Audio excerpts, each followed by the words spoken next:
क्या कभी तुमने खुद से सवाल पूछा है, जो मन तुम्हारे अंदर लगातार बोलता रहता है, जो सोचता है, डरता है, गुस्सा करता है, दुखी होता है, क्या यह मन ही तुम हो या तुम कुछ और हो? कुछ बहुत गहरा, बहुत शांत, बहुत पवित्र।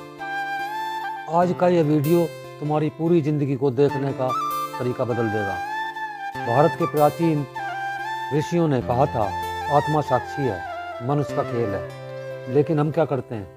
मन की हर आवाज़ को सच मान लेते हैं, हर भावना को मैं समझ लेते हैं। इसलिए दुख भी हमारा, गुस्सा भी हमारा, डर भी हमारा। लेकिन सच्चाई यह है, मन एक उपकरण है और आत्मा उस उपकरण की मालिक। इस रिश्ते को जिस दिन तुम पहचान लोगे, उस दिन तुम आधे मुक्त हो जाओगे। भाग एक, मन क्या है? मन वास्तव में क्या है? शास्त्रों में मन को 4 हिस्सों में बताया गया। एक, मन जहाँ विचार आते हैं। 2, बुद्धि जो फैसला करती है। 3, चित्त जहाँ यादें जमा हैं। 4, अहंकार, मैं की पहचान। ये चारों मिलकर बनते हैं अंतःकरण, यानी भीतर का तंत्र। अब असली बात सुनो, मन तुम नहीं हो। मन केवल चलता हुआ विचारों का प्रवाह है। जैसे बादल आसमान में चलते रहते हैं, वैसे ही विचार मन में चलते रहते हैं। आसमान बादलों से नहीं बनता, उसी तरह तुम मन से नहीं बनते। भाग 2, आत्मा क्या है? अब चलते हैं आत्मा की ओर। आत्मा न तुम्हारा शरीर है, न तुम्हारा मन, न तुम्हारी सोच, न तुम्हारी इच्छाएं। आत्मा है चेतना, साक्षी भाव, वह शुद्ध उपस्थिति जो सबको देख रही है। तुम रोते हो, कोई है जो रोने को देख रहा है। तुम गुस्सा करते हो, कोई है जो गुस्से को महसूस कर रहा है।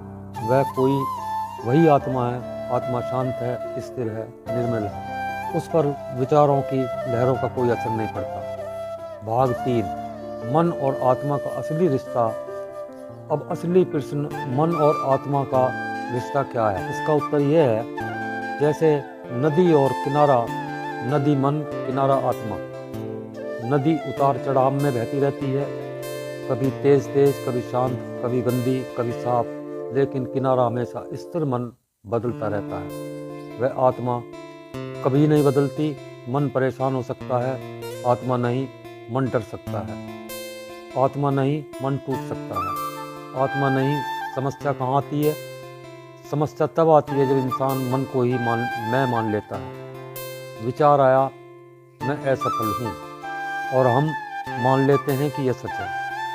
डर आया, कुछ बुरा होगा, और हम उसे अपनी पहचान बना लेते हैं। इसे ही कहा गया है कि आत्मा का मन में फंस जाना। अब सबसे ज़रूरी बात, तुम मन नहीं हो, तुम मन को देखने वाली चेतना हो। जैसे स्क्रीन पर फिल्म चलती है, वैसे ही मन पर विचार चलते। फिल्म बदल सकती है, लेकिन स्क्रीन अभी नहीं बदलती। वही स्क्रीन ही आत्मा है।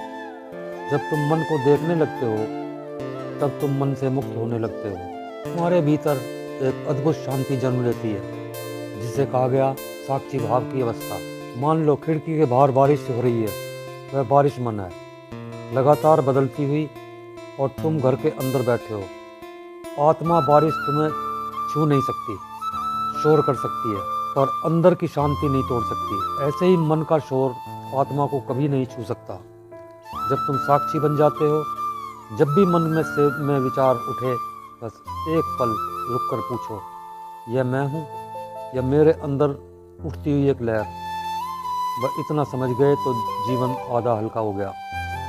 यह ज्ञान अगर रोज कुछ मिनट भी याद रखो, तो तुम्हारे भीतर एक नई रोशनी जन्म लेगी। ज्ञान मार्ग पर आपका स्वागत है, और इस यात्रा में हम साथ साथ चलेंगे।